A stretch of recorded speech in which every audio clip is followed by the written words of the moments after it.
Hey, welcome back to Klepp's Garage. I'm your host, Bruce, and today on Klepp's Garage, we're going to discuss the origin of Klepp's Garage. It all started with this car in 1947. Back in the day, my father Byron was getting into his career, just starting out, got married the same year, decided he wanted to buy, he didn't really decide he wanted to buy something old. He was helping his father one day. His father worked in a car parts business, used car sales, junk cars. It's called Cedar Point. I'll put a picture of it up here. Anyhow, so he worked there. Grandpa Russell worked there. Byron was probably in his early 30s and was out there one day, and they said, hey, we're sending a tow truck over to get a car. Why don't you go with them? So my dad goes with them to tow this car back to the junkyard because it was considered junk by 1947. Nobody kept old cars.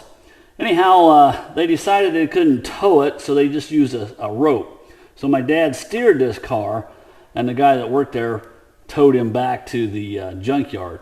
Well, apparently my dad fell in love with the little thing and decided he had to have it. So unbeknownst to his father, Russell, he went behind his back and asked how much he could buy the car for. And this is 1947. They wanted $60 for it, which, of course, he didn't have. So he still wanted the car. He asked his then newlywed wife, Jean, if he could borrow $60. And she said, well, yeah, I'll give you $60.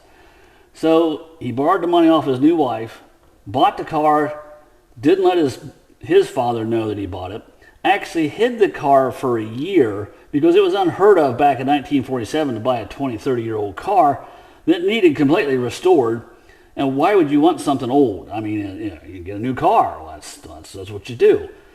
Long story short, I don't think Gene ever got the $60 back. They were married for over 50 years. And this was the start of a car collection my father ended up with, and he passed in 1998. He had 23 antique automobiles, which I'm now the caretaker of. Plus, I've doubled or tripled that amount since then. So that's the reason for having Klepp's Garage, is to showcase some of these early cars, showcase some of the things I do, my love for the hobby, my father's love for the hobby, and just kind of pass it down the road. So anyhow, we're looking at a 1910 Hupmobile, Model 20. 20 stands for a 4-cylinder, 20 horsepower.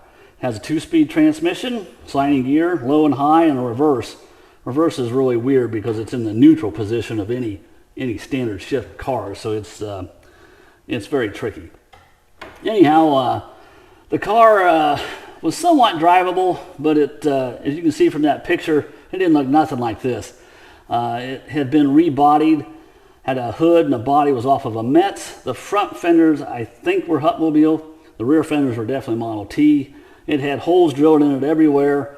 And I'm scrolling through some pictures of the restoration progress. You can kind of see what happened. Dad drove it for a few years, parked it, sat in his barn.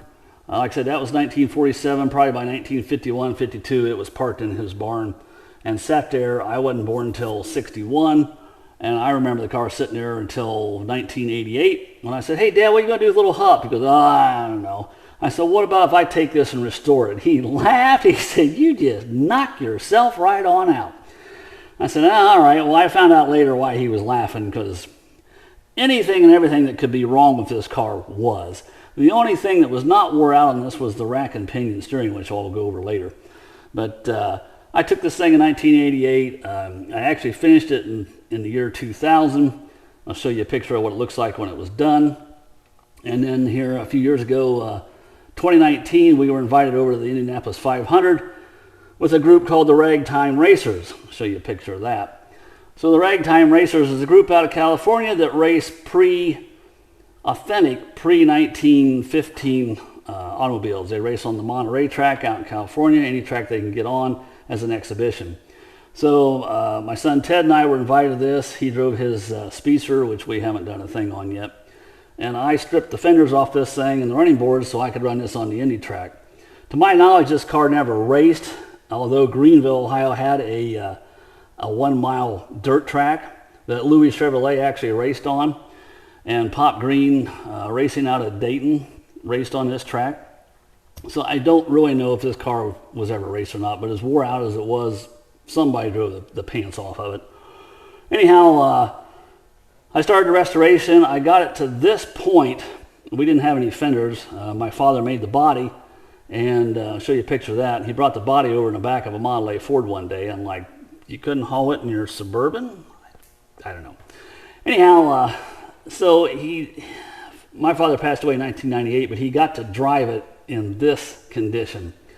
And then I went ahead and finished the fenders out. A good friend of mine, Hank, was a blacksmith. We had to hand make all the brackets for the fenders. We even made the brackets that rivet to the fenders. The hood former, a lot of the parts here, all these rods, was all handmade. Everything was redone for the car to restore it. And looking back on it, I know why Dad laughed at me. It was just too much of a job. It wasn't worth doing. I thought it was worth doing because this was the first car in his possession. We still have it. It's never left the family. And it's just a fun little car. So today, we're going to watch this thing. Take it on a drive, and you guys can check this out. A little bit of history and everything about that. All right, so I've turned the gas on in the back. I'm going to open up the carburetor a little bit, give it some extra gas. Check and make sure that this thing's on the run position, which I can never remember. I'm going to retard the spark, which I'm not going the other side because I haven't marked where it's supposed to be set at. If I can find my mark, which I guess is about right there. I'm going to give it just a little bit of gas. We'll choke it a couple of times manually.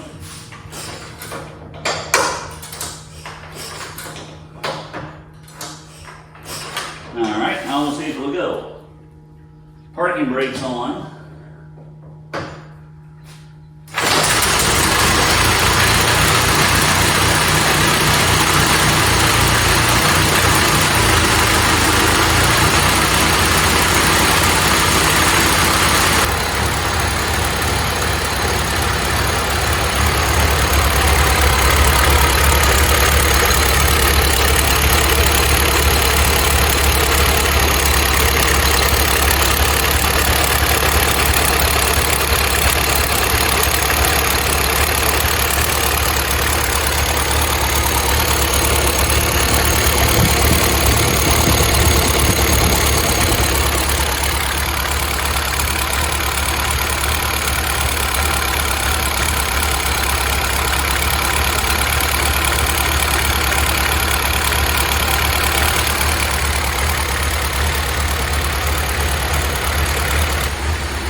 I don't know if you're going to be able to hear me or not. This one has a 2-speed sliding gear transmission, emergency brake. We'll just got a clutch and a brake and a gas pedal. Let's see if this thing will go. Oh yeah.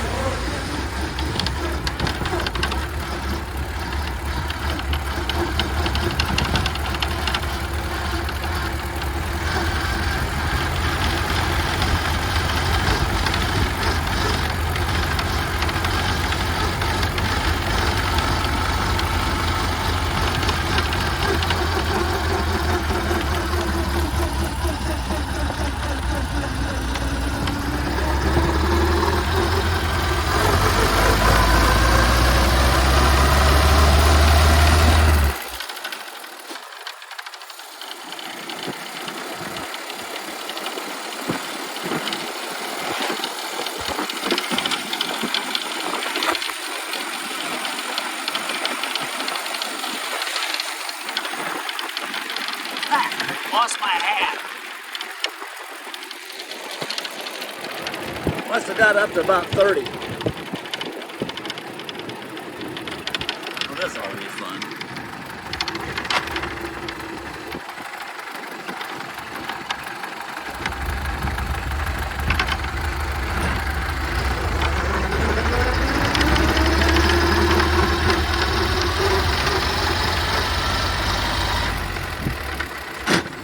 Ouch. Trying one for me.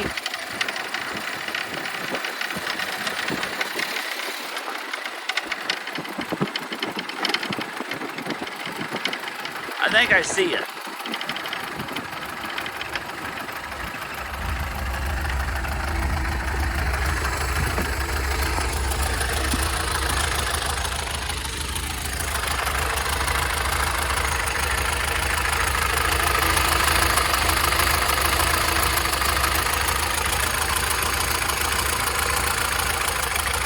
Alright, we'll try this again.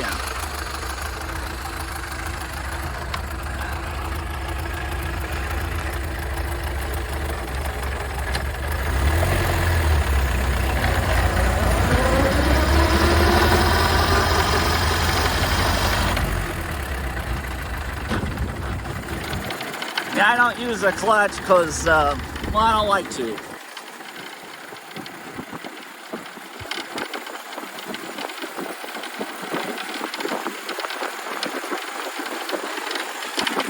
Sorry about the wind noise, I don't have my regular mic with me today.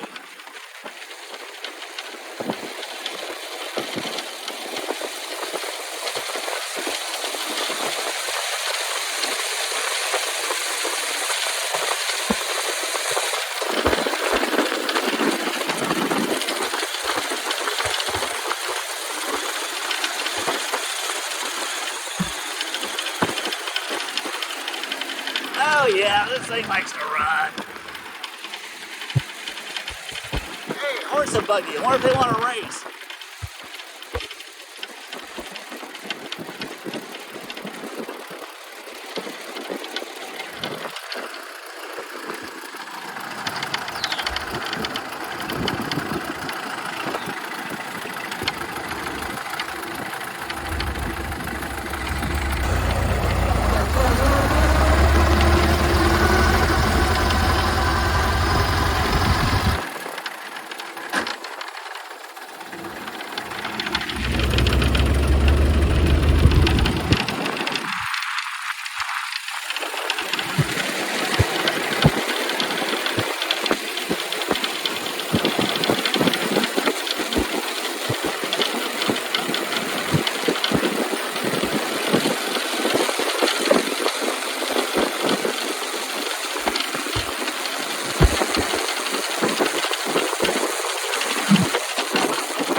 Maybe I'll pull over and let them catch up.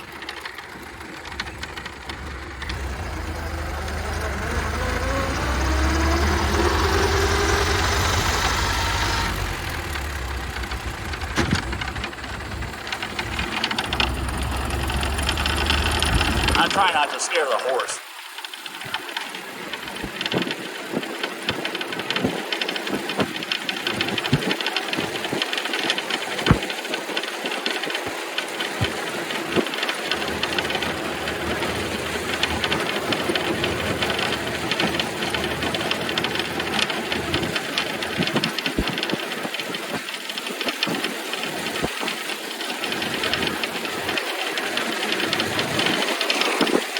Seems to be a lot of old stuff on the road today, including me.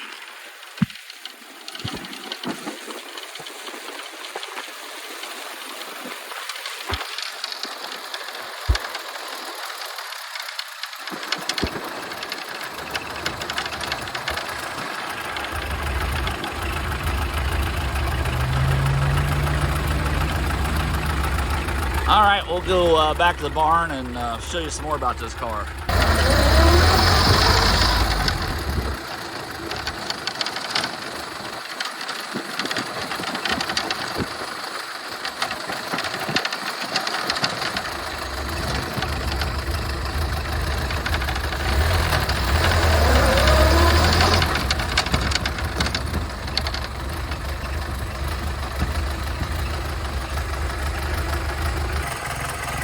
All right, we'll do a 360.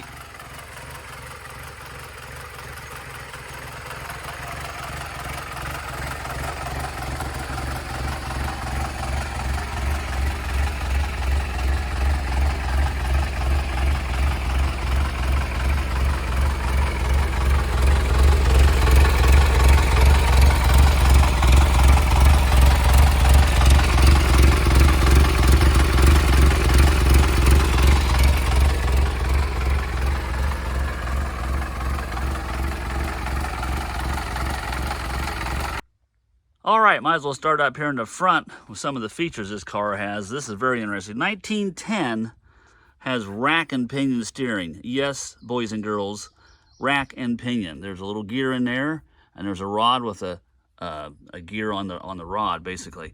So this car has rack and pinion, not power, but rack and pinion. The flywheel here has a built-in fan to blow the air through here. Originally, this car would have had a belly pan underneath of it.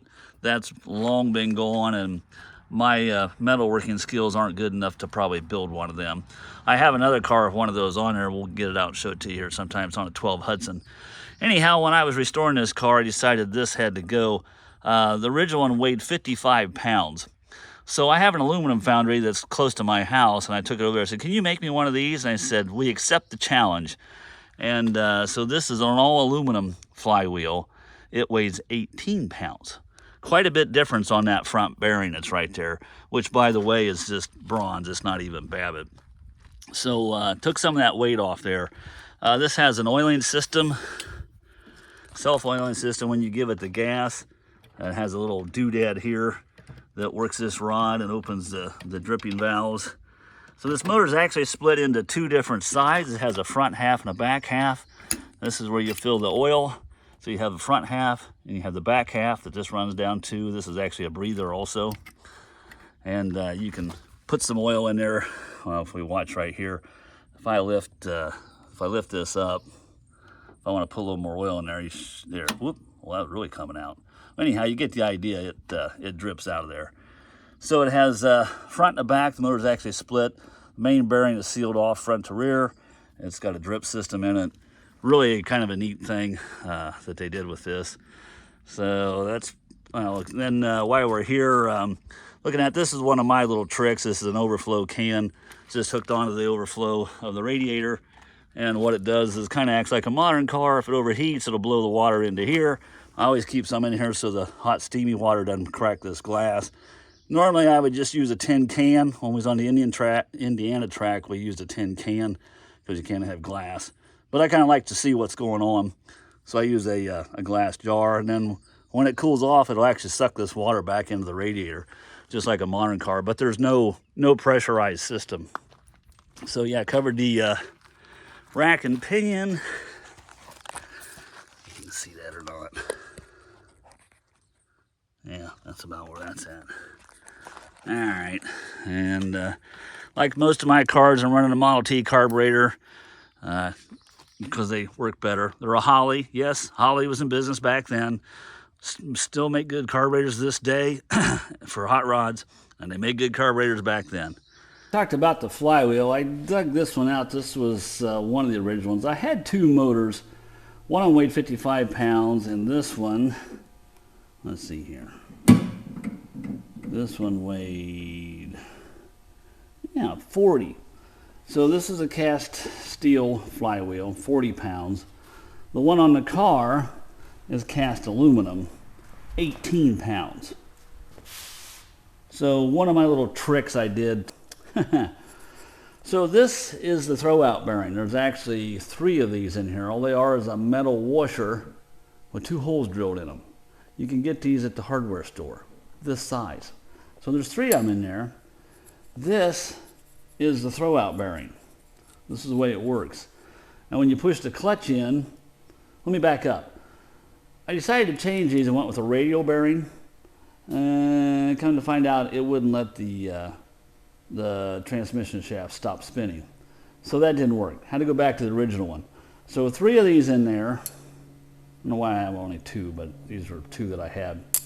So 3 of these in transmission, and this is your throwout bearing. So as you can tell, it probably, the original ones was all ground up.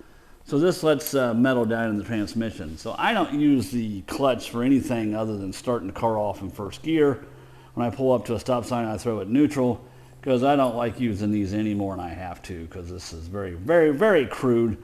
But there's just no space in there to do anything else other than that radial bearing. The radial bearing doesn't stop the input shaft, so then it doesn't disengage. So I have to use these. That's why they're in there.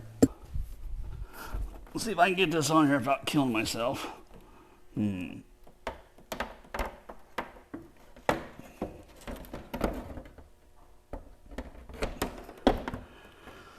Could it be that easy? Yes, it's just that easy.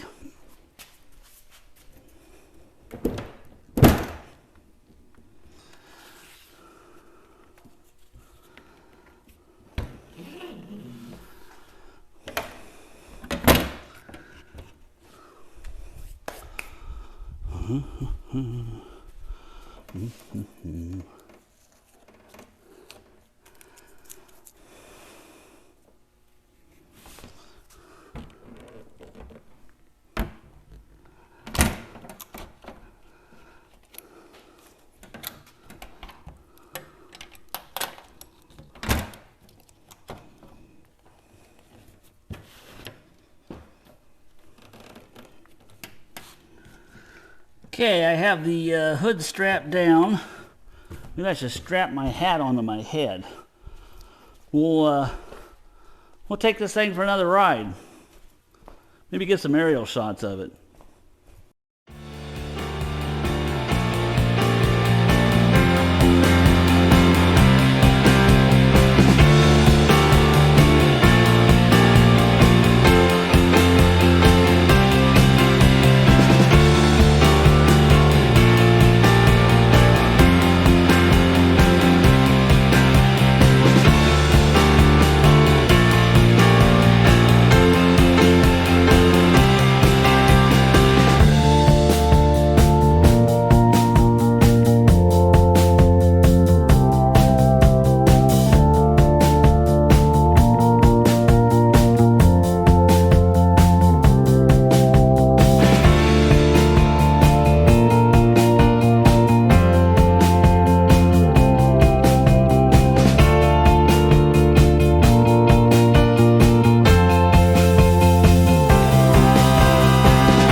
Well, hey, there you go. That's going to do it for this episode. Got to drive the little Hupmobile around all day today. I've had some big fun with this.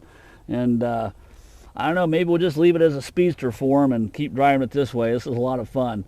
So like I always say, remember, drive them if you got them. We'll see you next time.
All right, I might have dropped the camera.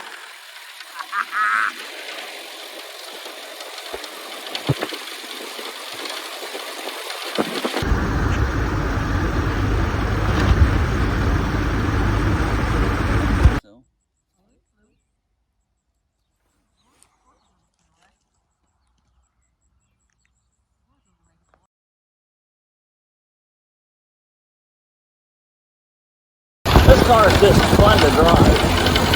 It's just fun.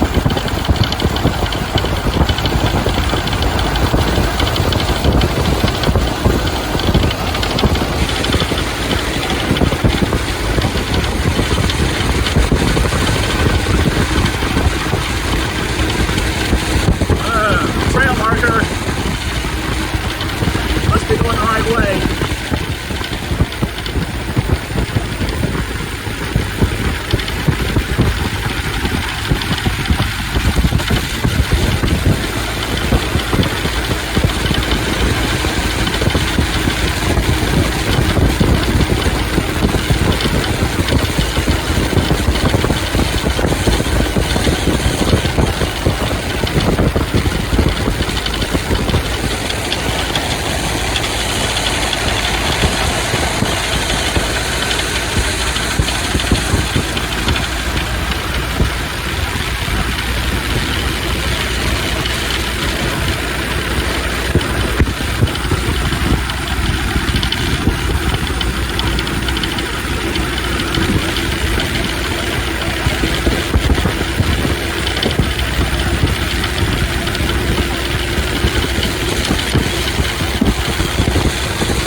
Very minimal effort on the steering to go around that corner.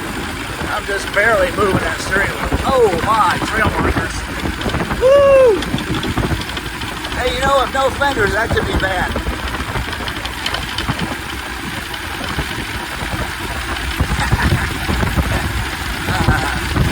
I won't say it. Come on out. Come out all poop-based. That's what I'll say. Poop-based.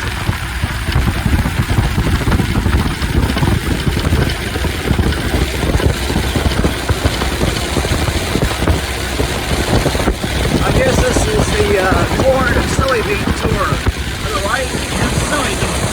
To the left, you have wheat. And up here, left and right, you have corn. Nice day in July. Good day to run.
Quaint looking farm over there.